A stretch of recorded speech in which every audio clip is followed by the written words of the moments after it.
So what is super exciting today is we're changing the topic a little bit. We were going to sit down and talk about culture and what it means to build the gym culture. In a way, we're still kind of doing and that. Business culture. I think we are doing that very much. But we're going to talk about a new program that we started that, well, obviously we were chatting before this, we're a bit excited about. Yeah, and it's crazy. Like, we are kind of changing the topic a little bit but in general, this is a culture that you built from the very beginning. So this style of stuff was the very the start of the culture. Yeah. So the from day one, what we've tried to do. You're good. Kenzie's making a cameo appearance. You're good. Grabbing some salt sticks. So what we've tried to do from day one is introduce. So CrossFit as a methodology is an excellent tool, super intimidating from the outside. So when we first started, and we were talking about this yesterday, we had 9 on-ramps. Yeah. Where we would bring some, because it took time, and we wanted to. I use the word coddle. We want to kind of bring you along slowly and introduce you, and that's been a big part of what we do is like making sure people are learning how to move correctly. Yes. And when they feel comfortable when they're doing it. Correct, and then they're going to be motivated to come to class. So fast forward to today, Now we have 2 on-ramps, and one of the struggles we've had is people just want to join classes. Well, what we found is it's hard to get them ingrained into our quote-unquote culture after 2 sessions. Mm-hmm. And they come in, they still don't know anybody, they still aren't sure on what most of the movements are, they haven't really figured out what their goals are yet, and they're kind of just thrown in. So what we just started doing in the last week is we're now starting a shadow program. Mm-hmm. So basically the way it's going to roll is you'll do your on-ramps the same as we've done in the past, but then you're going to have a coach stay with you in class. Yeah, so for your first 2 classes. Your first 2 classes. Yeah. So say you come in, you do your on-ramps. Well, then it's going to be, all right, Jeremy, when is your first class? Mm-hmm. Well, I'm going to be here tomorrow at 5:15. Okay, I am too. Yeah. And I'm going to do class with you. Not really partake so much as just kind of be there next to you and be your private coach. So I think the model is outstanding because what we see people, what happens is you're motivated to join, mm-hmm. and then you start to, you come in a couple times, you get a little sore, and something gets a little tweaky or whatever, and then you kind of fall off, and it gets harder to get back in. So. Well, and I think it's also bridging the gap because there's so much value in having the 9 on-ramp sessions and then break it down to 6 and then 5 and then 4. Yeah, it went from 9, you're right, 6, 5, 4, yeah. And then 3, and now it's down to a double. Right. But there's so much value in having those 4 or 5 on-ramp sessions where you're actually you're getting ingrained with principles and theories, so that when you go out there, you're kind of a functional human being. As in, right. you can kind of what you're doing. You still need coaching, but you know what you typically do wrong. Yeah, because it's been called out enough. There's that gap still where people want to just jump into class, right? Because that's where all the money's made, is in class. That's where you get in. That's where you get the results. That's where you get the results. And so when you hop into class, you're like, man, I just want to be out there.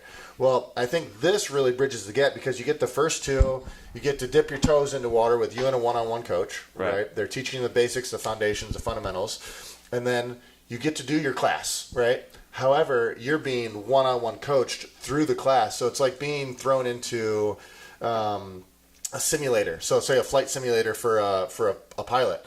Instead of going direct, they go to school first, and then before they go fly out on the track by themselves, they get to go in a simulator. Right. So this is exactly what we're doing here.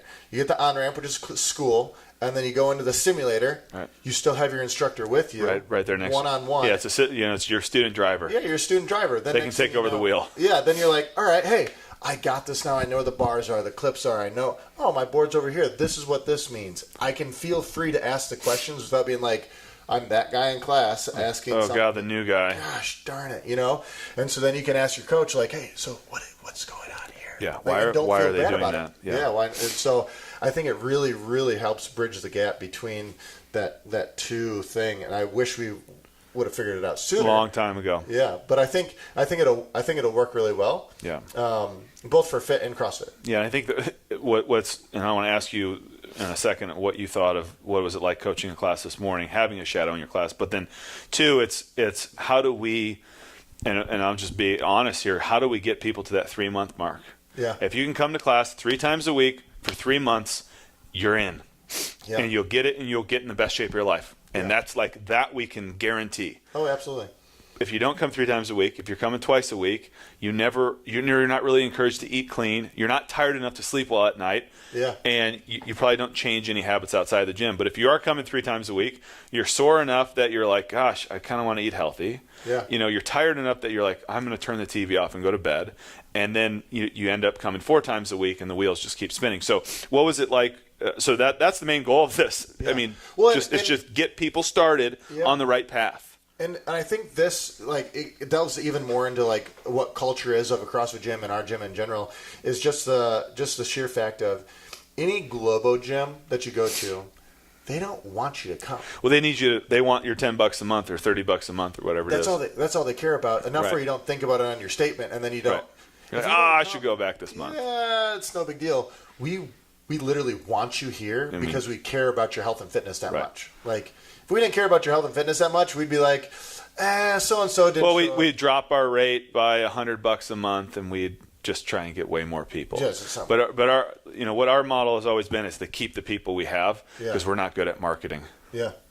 Like that, we're good at coaching, we're good at teaching movement, and if you stay around long enough, you're going to get to partake in that. So I think, this will kind of fill that cultural hole that we started, that we created when we first got going, where we were doing a crazy amount of on-ramps. If you joined today, you weren't finishing your on-ramp for like 2 weeks. Oh, absolutely. And that was hopeful. It was hopeful if the schedule's all aligned. So, we've got a little more efficient in that regard, but I think this is going to help us bridge the gap between, getting that person basically hooked. So what was it like for you coaching the class this morning? Yeah, coaching class this morning. So we did a fit class. Yeah, and with fit, it's nice because there isn't an on-ramp, but you have somebody with you from day one. Yeah, and I really like that just as a coach that was coaching the class, because it gave me the freedom. So say normally someone comes in for fit, fresh off the street, never done it before, still learning movement and such. You have to spend a majority of your time trying to teach them if you care about quality movement, which is what we do. We care about how you move versus just getting you in the door like we already expressed. And so this morning it was nice because I trust you as a coach, and I had the ability to like, all right, hey, you have this person. And it was like a sense of relief for me, like, whew, good. I just got to make sure I introduce everybody, and they're introduced. All right, now that person is getting the attention that they need to be able to be successful in their first few classes without feeling like they're being like, oh my gosh, I'm being left behind. Right. And that also gave me the ability to give all of our current clients. That's my biggest part. The attention that they deserve as well, right? Because I don't want to, like, man, I want this person to move well so that they get off the ground running, but I can't. All my people. Those are your people. Yeah, I can't leave. They've been paying your bills. I mean, they're like exactly, and they still need coaching too. So I was able to just be like, all right, man, just yes, and then I got all this. You got your group. I got my group. Now, when he merges it, he's just gonna. It's like when you introduce a new fish into water. So this is another analogy. You took the bag inside of the fish tank. Get the temperatures to equalize. Get the temperatures to equalize, and then you free the fish from the bag. That's literally what we're doing. That's exactly what we're doing right now. Yeah. We are freeing the fish from the bag. And I think you hit a big point that's been a fear from day one is us focusing on new people more than current clients. Yeah. And I take that really hard because those are the people, our current clients are the people who built what we have. Yeah. So if all of a sudden we start focusing on the new people, you're going to feel that. If you've been around for 5 years and you used to get a bunch of coaching, but now all they care about is bringing these new people in, things start to, the undercurrent is there and things start to erode. So, I think you're right. I like the fish bag. Maybe instead of the on-ramp, we'll call it the fish bag. You are currently in the... You're just a little goldfish, and we're putting you into a big pond, but we're starting off in a little sack. Yeah, and trying to acclimate you to the temperature. So it really helps you get that comfort level where both people get the feeling, both groups. So you have all the fish in the current pond can't eat this fish. Right. They're protected. She's protected. Issue. And I think it's going to work out really well for both current clients and for the new people coming in. Yeah, 'cause, do you need 6 sessions one-on-one? I mean, in a perfect world, at least. Yeah. You need at least that many, but are people willing to pay for that? And are people willing to sacrifice the time? Yeah. Because at the end of the day, everybody kind of wants to get a workout, and one of the biggest benefits we have as a gym is the community. And if you keep coming to me one-on-one, like I didn't sign up for personal training. Yeah. I want to work out with my friends. So I think this bag analogy is absolutely perfect because we're able to give them their workout with their friends. We're able to introduce them. And what we've started with the ambassador program is great, but if I'm an ambassador and I come to work out, I'm going to say, hey, Jeremy, good to meet you. Stoked to have you. I'm going to do my thing. Yeah. So now I go work out. I might say, hire by, afterwards. But with this, you're going to have somebody with you the whole time who's actually spending their time on you versus just a friendly face. Yeah. One thing I'd like to express to say maybe near CrossFit gyms coming up or all that stuff are talking about on-ramps or like, man, how many on-ramps should we do? Yeah. Or what does on-ramp process look like? I would try and stress teaching principles to clients because the goal, I've always thought about this as the goal of being a coach or even a personal trainer is to create an environment that is so much teaching or the ability to help the person learn so much that they don't actually need you. They don't need you. Yeah. But they love the environment and want the coaching so much that they never want to leave you. Right. So they don't need you, but they have to come back. But they want it. Because they want it, and they want to continue learning. So you create an environment where people continue learning. Yeah. And if you do that right from the start in the on-ramp, one thing, it makes your classes better to coach. Totally. Less stressful to coach. Your people move better. People feel better. And when all that kind of aligns, then results start coming because they can come more than 2 times a week. Because they're not hurt. They can come 3 times a week. Yeah. Right? And all that fun stuff. So, I'd recommend that. And Another thought that I have is well, how many on-ramps can you do or what do you teach in your on-ramp? And if you just taught a squat and a push-up and the principles behind those two movements. how they relate. And how they relate, you're pretty good. Yeah. You can then, how does a squat relate to the initiation of a deadlift? And how does a push-up translate to a pull-up, to a ring row, to a push-up?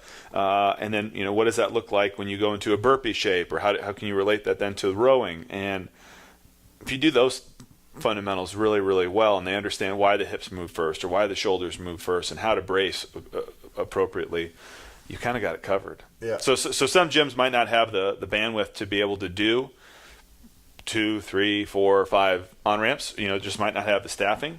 You can get a lot of that done in a half hour. Now, one thing we've never done has been, or I don't know, we've never done group on-ramps. No. And what's your why behind that? Logistics, just getting people to line up, because I want to start today and you want to start tomorrow. And if we say the group on-ramp is Thursday night at 6 p.m., I go, well, I got to be home. I can't. Can't do that. So it's I think there's a time and a place for that. It depends on the demographic of your gym. Mm-hmm. The demographic where we are, it's family neighborhood. We got a lot of young families, a lot of working people who who have to be at the office by 8 o'clock, and it's never worked out logistically. I think it'd be great. We've done it for corporate clients. Yeah. And those they've all worked out excellent. To me, it's just been a scheduling thing. It's not been I'm not morally opposed to it at all because I think it would help create a bond. With the group, you start off with a little bitty. Oh, it'd be huge because then you're like, hey, well, on a Saturday, say we did a Saturday on ramp. You guys want to go get coffee afterwards? That'd be like a dream come true. Yeah. Because now you have all those people connecting. Yeah, you create little communities right off the bat. Yeah, but I know from if you want to do a group on ramp, let us know. Yeah, we've done spouses and things like that, and I feel like the biggest, we've done Lululemon group, maybe 5 or 6, but it just hasn't been a regular occurrence. Yeah. It's not something we put on the schedule. Yeah, it's not something that if you wanted to do it, you could do it by all means. Yeah, the one thing I did like about doing the one-on-one on ramps. I know just as a coach, I remember when doing on-ramps, that's probably the best I've ever moved is because you're just constantly drilling fundamentals into your own brain. So that was kind of cool. But the fact that you got the one-on-one feel with the person and you could ask me any question you want. You can really give the person that full attention. Yeah. So I really enjoyed that from the beginning. Right. Unless you have the 3 to 5s are fantastic, but I don't know how doing a group of 9 to 10, starts to fall off. It starts to fall off, and then you start to degrade a little bit of quality there. I'd even say after 3, it starts to fall off. Yeah. Two people at a time is Oh, fantastic. No problem. Yeah. Works great. If Good. you were to start back over on-ramps again, what would be your ideal scenario? I like how we can draw on this imaginary wall. This is the and nothing's imaginary actually here. whiteboard. What is actually up here? You know, I mean, I'm not like, I don't know that I would change anything because I need it every step of the way. Now, how about this? Say back, instead of going from 9 to 6 to 5, 4, would you have gone from 9 to 3? Well, nine was like, I think a couple people went through that, you know. It was basically that, you know, we didn't have enough clients to even have a class, so we were just, they lived in on-ramp. Their first class was an on-ramp. Their second class was an on-ramp. The third class was an on-ramp. And then by the time they had somebody join their class, their on-ramp was over. And then, you know, the next person was popping in. So I would have, you know, if going from where we are now to backwards, I would have introduced the shadow program a lot sooner. Yeah. How much sooner? Like, how many coaches would you say you need to do that? Well, that's one of those I would probably say 2 years ago. 2 years ago. You know, like once we got to like, I don't know when we got to 100 people. I don't know. 3 years ago. Say we got to 100 people. Whenever we hit 100 people, at that point, now you're starting to grow and there's enough names and faces where you don't want to be the new person. Yeah. You know, when it's small enough and there's only 5 people in class, it's just kind of whatever. But then when you start getting 10 people in class and those 10 people have been around a little while, you don't want to be the new person. Yeah. So that would have been on the point where I probably would have still done the one-on-one on-ramps, 4 sessions, because I was trying to get the skill level up, and I didn't have a second coach at that same time. Yeah. But then once you get to 100 people, we started to have other coaches, and you could have a second coach going on at that same time. And maybe a hybrid model to that would have even been, hey, Jeremy, I'll meet you for 15 minutes before class. We'll go over the class. We'll talk about, you know, hey, so the warm-up's going to be this. And when we get to the strength work, I'm going to have you partner up with this person because, you know, I'd have that all kind of pre-configured. So that might have been a way to kind of scale one coach. Mm-hmm. You know, just add 15 minutes on the front end. And then, you know, the ideal scenario is to have that one body with you the whole way through. Yeah. Yeah. I think that's a fantastic idea. I think it's going to work out really well. Yeah. And it just, you know, and maybe for another podcast, we can talk more about culture, but that pretty much sums it up. We just want, you know, if people come in here, move well, get to know people and have fun, our coaches have fun. We can keep spreading the positive vibes of getting healthier and, you know, more for a later podcast, but you know, we're excited about this new program. We think it's really going to help people bridge the gap from getting motivated and excited to being consistent and just making this a part of their life. Fish bag to fish bowl. Fish bag. That's what today's podcast is called. Fish bag to the fish bowl. Yes, perfect, guys. Thanks so much for joining us. We'll see you next week.